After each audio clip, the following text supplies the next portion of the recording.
Assalamualaikum warahmatullahi wabarakatuh.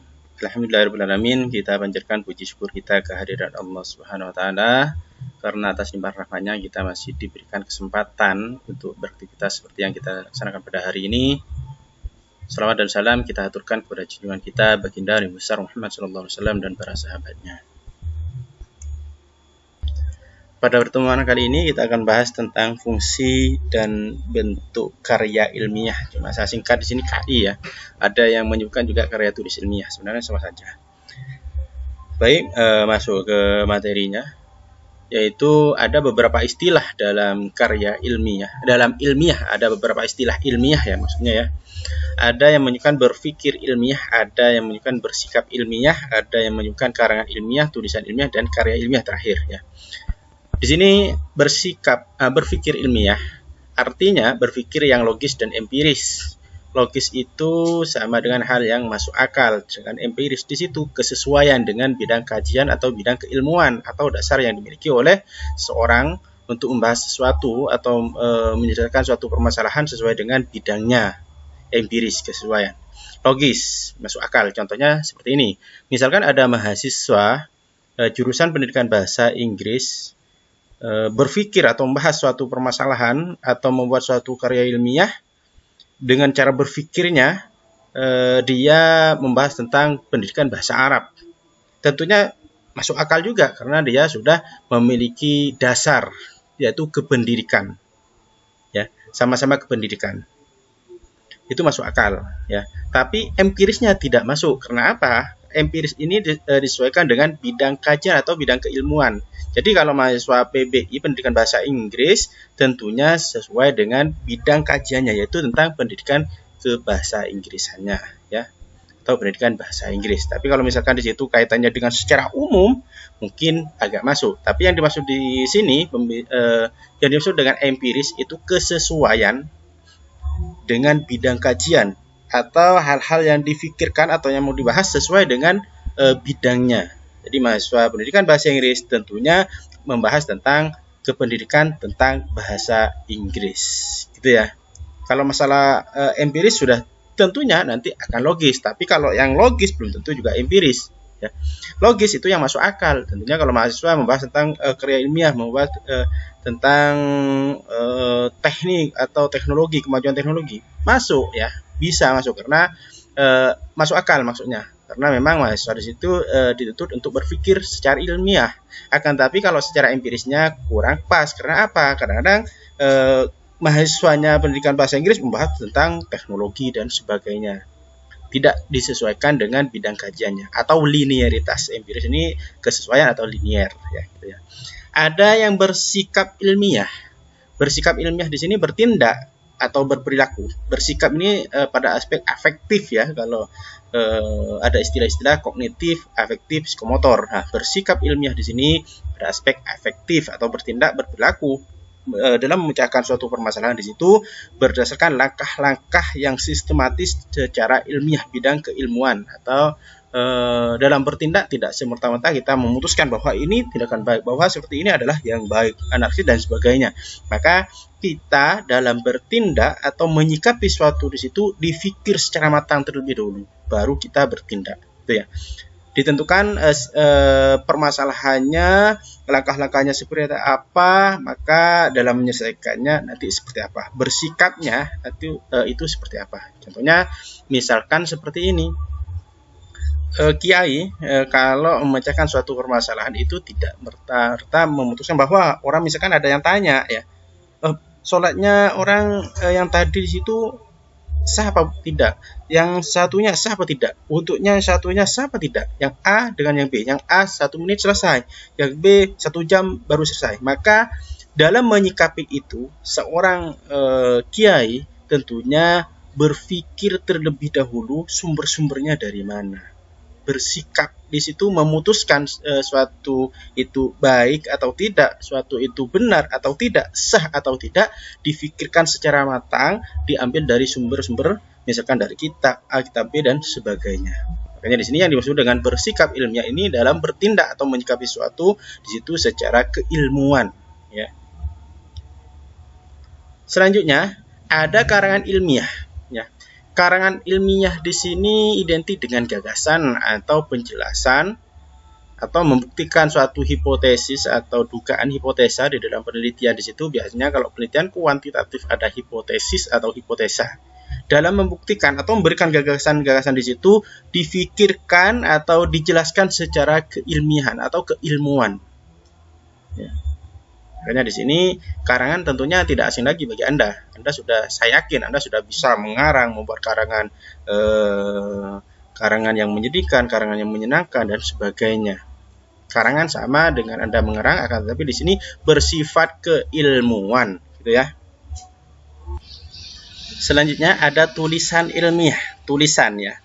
Suatu tulisan yang membahas suatu permasalahan berdasarkan sistematika dan etika keilmuan. Jadi orang yang menulis ya atau membuat suatu tulisan di situ disesuaikan dengan bidang keilmuannya atau bidang kajiannya dan disusun secara sistematika atau ada aturan-aturan tertentu yang harus diikuti oleh seorang yang menulis tersebut. Dan tulisan di situ tentunya membahas atau mengkaji tentang suatu permasalahan atau fenomena dan sebagainya, disesuaikan dengan sistematika penulisan dan etika keilmuannya. Nah, untuk yang karya ilmiah di sini adalah gabungan dari karangan ilmiah dan tulisan ilmiah. Tentunya di dalam karya ilmiah itu pasti ada gagasan-gagasan atau mengkaji atau menguji atau membuktikan suatu hipotesis, dan di situ ada sistematika penulisannya dan disesuaikan dengan etika keilmuan. Makanya di sini saya jelaskan karya ilmiah itu adalah hasil karya seorang ataupun tim ya, yang berupa laporan tertulis berdasarkan keilmuan. Laporan tertulis di sini tentunya hasil suatu penelitian, hasil suatu karya dari seorang ataupun tim ya, yang mengkaji, menganalisis dan sebagainya tentang bidang keilmuan tertentu. Makanya di sini saya jelaskan bahwa karya ilmiah itu gabungan dari karangan ilmiah dan tulisan ilmiah ya. Seperti yang saya jelaskan pertemuan pertama, yaitu pengertian tentang karya ilmiah atau karya tulis ilmiah. Untuk selanjutnya, apa tujuan dari karya tulis ilmiah atau karya ilmiah? Salah satunya di sini saya sebutkan ada 5, kurang lebih ada 5, bisa Anda mungkin dari sumber yang lainnya lebih dari 5 ataupun mungkin kurang dari 5 ya. Salah satunya di sini yang pertama memecahkan suatu masalah ya. Memecahkan untuk menyelesaikan suatu permasalahan yang awalnya tidak jelas.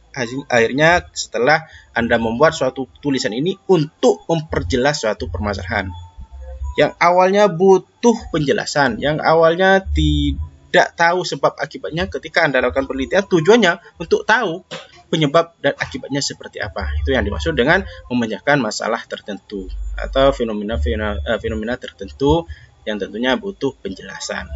Yang kedua, mencapai tujuan khusus tertentu. Salah satu contohnya Anda membuat skripsi ya, misalkan mahasiswa S1 membuat skripsi, mahasiswa S2 tesis, mahasiswa S3 disertasi. Yaitu tujuannya yaitu untuk menyelesaikan bahwa Anda sebagai mahasiswa harus mampu menyusun karya ilmiah, salah satunya jenis skripsi, tesis atau disertasi. Ya, tujuannya yaitu melengkapi administrasi bahwa Anda sudah menyelesaikan jenjang pendidikan baik di situ S1, S2 dan S3. Ya, tujuannya seperti itu, mencapai tujuan khusus tertentu atau sesuai dengan akademik atau bidang studi prodi Anda gitu ya.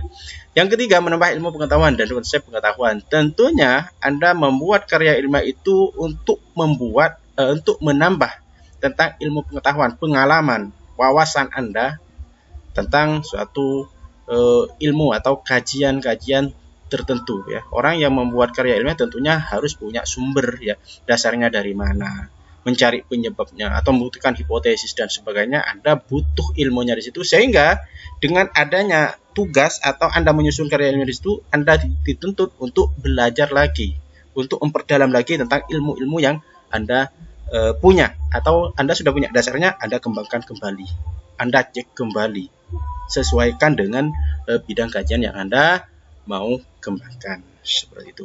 Yang keempat, membina kemampuan menulis ilmiah. Tentunya dalam penulisan karya tulis ilmiah atau karya ilmiah di sini ada sistematika penulisan. Sistematika penulisan di situ aturan-aturan penulisan secara sistematis ya. Ada bab 1, bab 2, bab 3 dan sebagainya.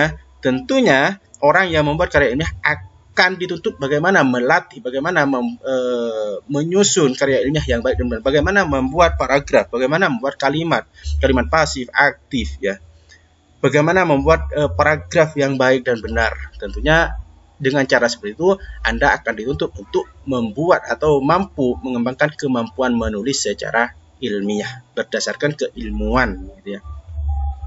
Yang kelima, membina kemampuan berpikir ilmiah. Tadi sudah disampaikan, ya. Berpikir ilmiah, berpikir secara logis dan empiris, ya. Membina kemampuan berpikir tentunya Anda dengan cara membuat karya ilmiah menuntut Anda bagaimana cara mengolah kata, mengolah kalimat, menjelaskan suatu objek penelitian yang baik dan benar seperti apa, atau mengulas suatu permasalahan di situ yang benar seperti apa. Tentunya di sini ada kaitannya dengan berpikir ilmiah, gitu ya. Untuk selanjutnya, fungsi karya ilmiah atau karya tulis ilmiah. Ada di sini saya ambil dari 3 sumber, ya. Mungkin dari beberapa sumber di sini ada salah satu yang hampir sama atau persis dengan punya Anda, ya. Yang pertama ada fungsi pendidikan, yang kedua ada fungsi penelitian, yang ketiga ada fungsi fungsional dari sumber satu. Makanya di sini saya tulis fungsi 1, ya. Fungsi pendidikan, mendidik, ya. Pendidik atau pendidikan atau mendidik, memberikan penghargaan atau pengalaman berharga, ya. Fungsi pendidikan ini memberikan pengalaman berharga pada siapa? Itu jelas pada penulis yang membuat karya ilmiah, ya. Jadi misalkan saya membuat karya ilmiah, dengan cara membuat karya ilmiah di situ berarti saya memiliki pengalaman bagaimana menyusun paragraf ini, bagaimana membuat latar belakang yang baik, bagaimana menyusun metodenya yang runtut, jelas, pas, sesuai dengan bidang kajian atau fenomena-fenomena yang akan saya bahas, bagaimana cara saya menyimpulkan, membuat hipotesa dan sebagainya. Tentunya dengan adanya karya ilmiah di sini memberikan pengalaman yang berharga bagi penulis, bagi saya sendiri. Misalkan saya yang membuat karya ilmiah. Yang kedua ada fungsi penelitian, ya. Tentunya pendidikan ini mendidik, memberikan pengalaman. Fungsi penelitian di sini memberikan sebagai sarana atau alat pada orang yang melakukan penelitian di situ, pada orang yang membuat suatu karya ilmiah di situ, memahami bagaimana menerapkan suatu prosedur-prosedur ilmiah dan mempraktikkannya, ya. Penelitian di sini tentunya dalam penelitian kita tahu langkah-langkahnya seperti apa, kegiatan awal, pra penulisan, akhir penulisan. Misalkan pra penulisan kita mempersiapkan bahan-bahan yang mau kita lakukan penelitian, contohnya kita mempersiapkan medianya dan sebagainya. Penulisan, terus akhir penulisan atau evaluasi. Tentunya dengan adanya penelitian di sini sebagai sarana atau wadah Anda mengembangkan ilmu pengetahuan, menerapkan dan bagaimana cara Anda menyusun suatu karya ilmiah di situ. Ini fungsi penelitian. Ada fungsi fungsionalnya. Ya, fungsi fungsional yang ketiga yaitu alat pengembangan ilmu pengetahuan, ya. Kalau yang fungsi penelitian ini sesuaikan dengan prosedur-prosedur ilmiah, memberikan sebagai sarana untuk mengembangkan atau menerapkan prosedur-prosedur ilmiah dan mempraktikkannya. Sedangkan fungsi fungsional, ya, yaitu sebagai alat pengembangan ilmu pengetahuan, sebagai alat atau sebagai sarana juga pengembangan ilmu. Jadi Anda meletakkan fungsi Anda dalam penelitian itu untuk mengembangkan ilmu pengetahuan yang Anda miliki, ya. Tentunya ada tambahan bahan pustaka, ada kepentingan praktis dan sebagainya. Fungsi fungsionalnya, ya, alat pengembang ilmu pengetahuan.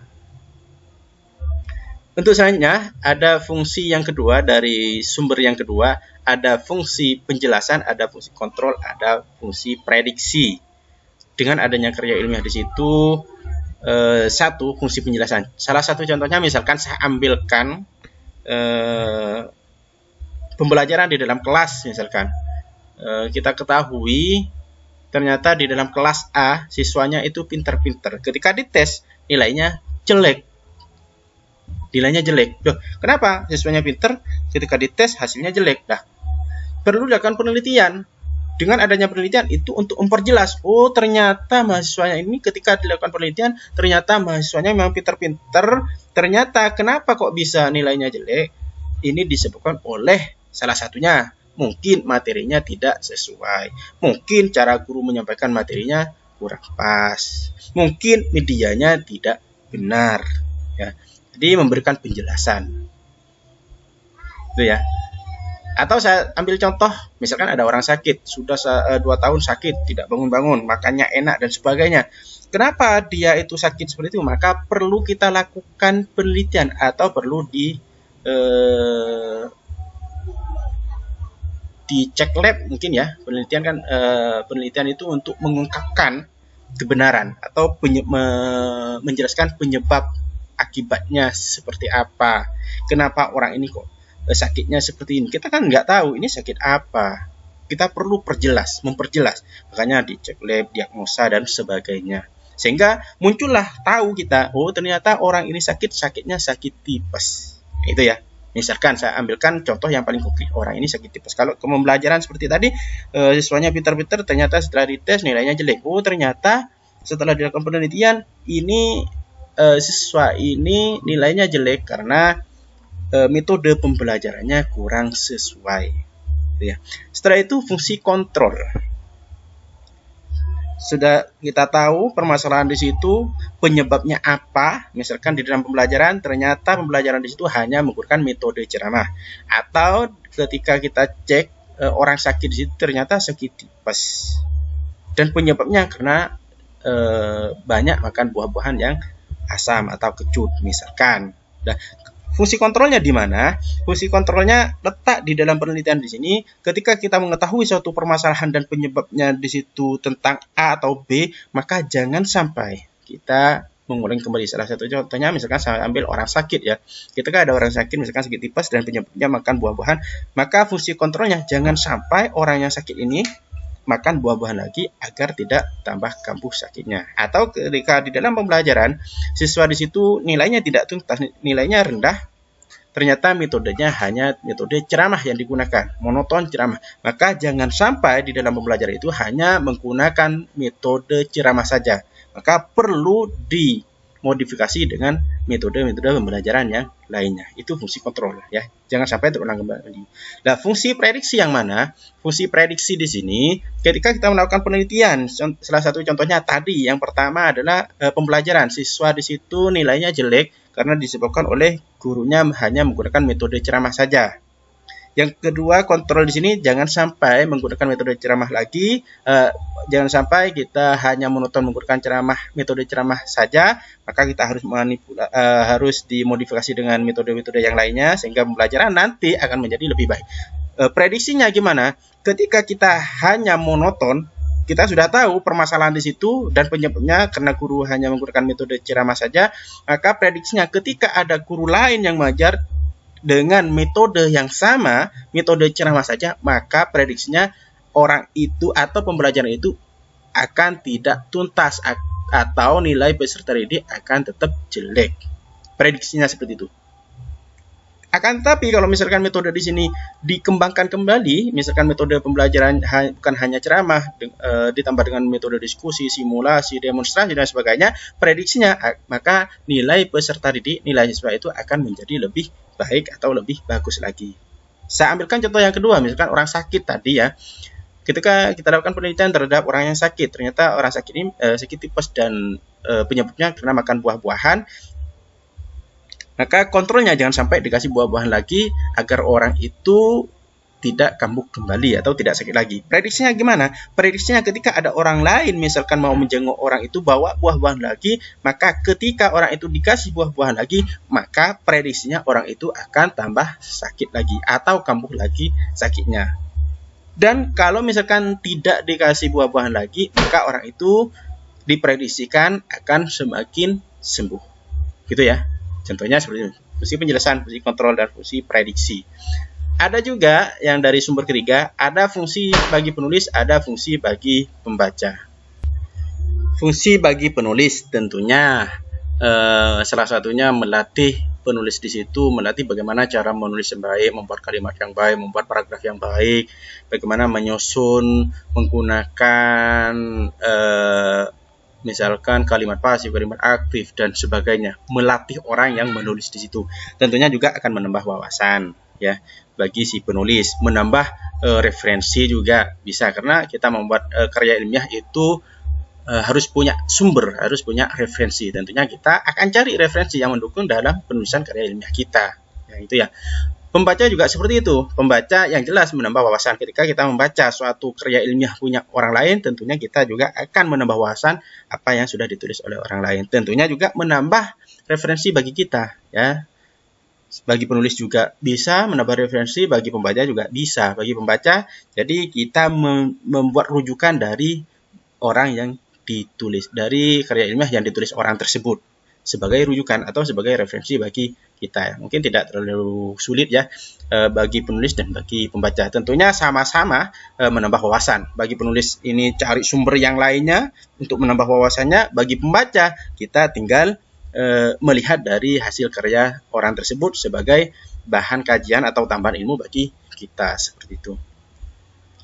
Kalau dari bentuk-bentuk KI, ya, karya ilmiah, bentuknya yang saya kasih warna merah di sini biasanya yang paling umum kita bahas ya adalah skripsi, tesis, disertasi, makalah, skripsi, tesis, disertasi, ada juga yang artikel atau jurnal ilmiah. Artikel jurnal ilmiah ada juga seperti itu ya. Yang pertama makalah, tentunya Anda sudah tahu yang namanya sistematika penulisan makalah. Di situ secara umum ya, aturan secara universal itu ada 3. Bab 1 pendahuluan, bab 2 pembahasan, bab 3 kesimpulan ya atau penutup ya. Kalau yang satu tentunya skripsi, S2 tesis, yang S3 disertasi. Tentunya di sini adalah tugas akhir mahasiswa tentang penelitian. Jenisnya yaitu skripsi untuk mahasiswa 1, untuk S2 tesis, untuk S3 disertasi.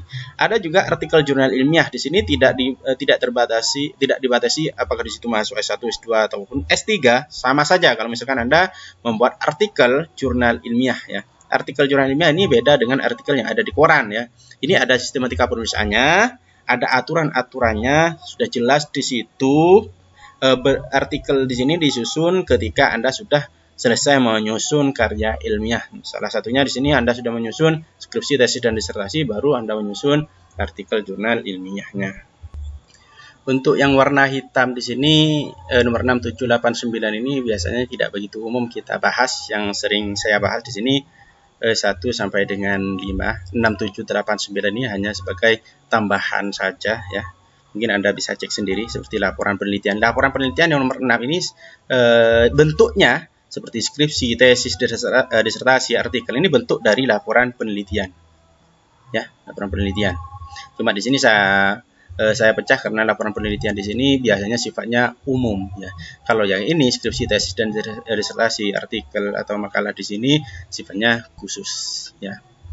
Yang nomor 7 ada buku juga, ada yang menyebutkan di sini bentuk karya ilmiah, ada yang menyebutkan bukan karya ilmiah atau disebut dengan karya ilmiah populer ya. Disebut dengan karya ilmiah populer, ada yang bukan. Kalau yang di sini karya ilmiah murni. Populer karena di sini lebih menekankan pada kepopuleran. Dan buku di sini juga tidak ditentukan apakah sampai 3 bab, 4 bab, 5 bab, dan seterusnya. Terserah dari yang mau membahas, dari yang mau membuat, mengkaji ya. Silakan mau ada berapa bab. Tapi kalau makalah, skripsi, tesis, disertasi di sini sudah jelas, ada ketentuan, sistematikanya sudah sangat kental, lengket, dan sudah jelas. Misalkan makalah ada 3 bab, tidak boleh sampai 4, 5, 6, 7 bab, tidak boleh. Tapi kalau di buku di sini bebas mau sampai berapa. Yang penting sesuai dengan bahan kajiannya. Makanya di sini ada yang menyebutkan bentuk karya ilmiah, ada juga yang menyebutkan bukan bentuk karya ilmiah. Kalau bukan bentuk karya ilmiah berarti di sini buku termasuk bentuk karya ilmiah populer yang nomor 9 itu ya, seperti cerpen. Ada kertas kerja juga ya, sepertinya kertas kerja ini ketika Anda misalkan waktu SMA atau SMK ini kejuruan ya. Kertas kerja misalnya isinya tentang langkah-langkah. 1, nyalakan komputer. Yang kedua, masuk ke bagian ini. Yang ketiga, silakan cek ini. Yang keempat, cek ini hasilnya seperti apa. Cek ini hasilnya seperti apa. Itu yang dimaksud dengan kertas kerja. Tidak begitu saya bahas. Yang saya bahas di sini 1 sampai dengan 5. Ini sebagai pengetahuan saja ya. Nah, contoh di sini ada kertas kerja, penggunaan atau percobaan, misalkan nama, name, nomor absen, prodi, fakultas, universitas. Langkah 1 apa, langkah 2 apa, langkah 3 apa. Percobaan ditambah dengan tulis hasilnya seperti apa dan seterusnya ya. Kertas kerja ya seperti ini. Nah, di sini tentunya yang nomor 2, nomor 3, nomor 4 di sini ada perbedaan ya. nomor 2, 3, 4 kalau kita ketahui mungkin mahasiswa menjelaskan kalau skripsi S1 Pak, kalau tesis S2 Pak, kalau disertasi S3. Bukan hanya seperti itu, tapi pada kontennya yang perlu kita tegaskan. Mahasiswa harus menjelaskan secara konten ya. Kita lihat di sini. Ya ini ya. Perbedaan antara skripsi, tesis dan disertasi. Yang pertama jenisnya yaitu skripsi, tesis dan disertasi. Jelas pada jenjang pendidikan yang mana? Yaitu kalau skripsi yaitu S1, kalau tesis itu jenjang pendidikannya untuk S2. Kalau disertasi yaitu jenjang pendidikan S3 atau doktoral. Doktor ya. Strata 1, strata 2, strata 3 atau doktor. Kalau strata 2 di sini biasanya magister ya. Dan kalau kita lihat dari gelar akademik yang mahasiswa atau mahasiswa menyelesaikan atau membuat karya ilmiah jenis skripsi, maka gelar akademiknya yaitu biasanya sarjana. Apakah di situ sarjana ekonomi, sarjana pendidikan, sarjana komputer dan sebagainya, silahkan. Biasanya gelarnya di sini ada di belakang setelah nama. Nama baru ada gelar. Sarjana titik. Sarjana apa? Silakan mau sarjana komputer, sarjana ekonomi dan seterusnya. Kalau dilihat dari gelar akademik, tesis di situ magister. Ya, setelah nama baru M di sini magister atau strata 2 singkatannya dengan magister, magister ekonomi dan sebagainya. Magister pendidikan, MPD ya, dan seterusnya setelah nama. Kalau yang S3 disertasi ini biasanya gelar ada di depan nama. Doktor D kapital R kecil ya. Kalau D kapital R kapital atau D kecil R kecil itu dokter ya. Kalau yang ini doktor D kapital R kecil. Jadi setelah gelar baru ada nama. Nah, yang sangat membedakan antara skripsi, tesis dan disertasi yaitu dari bagian isi atau bagian konten. Yang pertama, kalau skripsi itu hanya mengkaji, menganalisis, menelaah, atau menerapkan teori. Jadi teorinya sudah ada, tinggal kita memanfaatkan atau menggunakan teori di situ, menelaah atau menganalisis apakah benar teori ini dapat menciptakan atau meningkatkan pembelajaran atau hasil belajar, maka kita tinggal menerapkan. Pembuktian, ya. Kalau skripsi itu membuktikan dari teorinya sudah ada. Tinggal kita membuktikan, tinggal kita menggunakan. Itu yang dimaksud dengan skripsi. Bagaimana kalau yang tesis ya? Yang tesis di sini mengembangkan. Jadi teorinya sudah ada, tinggal kita modifikasi atau ada teori A dengan teori B kita gabung menjadi suatu teori yang besar ya. Jadi menjadi satu teori atau suatu metode pembelajaran, misalkan metode pembelajaran A dengan metode pembelajaran B kita taruhkan, kita modifikasi menjadi model A, model B, sehingga di dalam pembelajaran menjadi pembelajaran yang lebih baik atau lebih bermakna. Kita memodifikasi. Salah satu contohnya misalkan contoh konkretnya ya. Kalau yang skripsi di sini ada pulpen, kita tinggal mengkaji. Oh, pulpen ini terdiri dari apa saja? Ada tutupnya, ada batangnya, ada tintanya, ada bola tintanya. Itu cuma yang kita kaji di dalam skripsi. Fungsinya untuk apa gitu ya. Jadi tidak merubah dari teori.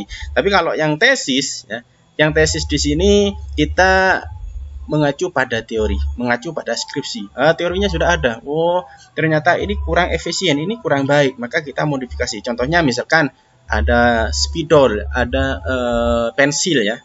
Ya, ada pensil. Loh, ini kaku, ini keras. Nah, seharusnya kalau sekarang ini kalau ditaruh sini biasanya gampang patah, sehingga kita modifikasi sehingga ada istilahnya kayak seperti dulu pernah saya waktu sekolah ada namanya pensil inul yang bisa dilipat, bisa diputar dan sebagainya. Nah, itu dikembangkan atau bentuknya bolpen kalau yang kita ketahui kan lurus kan ya. Jadi yang dimaksud dengan tesis mengembangkan. Jadi memodifikasi yang awalnya lurus seperti batang biasa kita bentuk seperti mainan, seperti kalkulator, seperti keris, mungkin bentuknya seperti itu. Yang memodifikasi dengan teori yang ada kita modifikasi, itu yang dimaksud dengan tesis atau mengembangkan ya gitu ya. Kalau yang disertasi, apa disertasi? Pada kontennya atau isinya itu menemukan atau membuat atau menciptakan teori baru. Dasarnya dari mana? Dasarnya dari skripsi dan tesis. Salah satunya contoh apa? Kita punya bolpen. Nah, kita tahu bolpen di situ dilihat dari secara skripsi kita terdiri dari ini, fungsinya untuk ini, ada tutup, ada tinta, ada bola tintanya dan sebagainya. Maka kita membuat lagi seperti bolpen. Kalau kita lihat bolpen di situ fungsinya menulis di buku ya, menulis di buku Maka yang dimaksud dengan disertasi berarti kita membuat lagi dasarnya dari skripsi atau tesis. Di situ dasarnya dari pulpen ini kita membuat spidol papan. Fungsinya sama, cuma menulisnya bukan menulis di buku lagi, menulis di papan tulis ya. Ada yang permanen, ada yang bisa dihapus dan sebagainya. Lah, spidol di situ yang dimaksud dengan spidol papan di situ yang dimaksud dengan disertasi di sini. Jadi kita membuat teori baru atau kita membuat seperti bolpen tapi besar dan fungsinya juga sama menulis, cuma nulisnya bukan hanya di buku akan tapi juga nulis di papan. Nah, jadi spidol papan itu yang dimaksud dengan disertasi, membuat atau menciptakan teori baru berdasarkan teori yang sudah ada, gitu ya. Mungkin itu saja yang dapat saya sampaikan, kurang lebihnya saya mohon maaf apabila ada kata-kata atau penjelasan saya yang kurang jelas atau salah, saya minta maaf yang sebesar-besarnya. Wabillahi taufiq wal hidayah. Wassalamualaikum warahmatullahi wabarakatuh.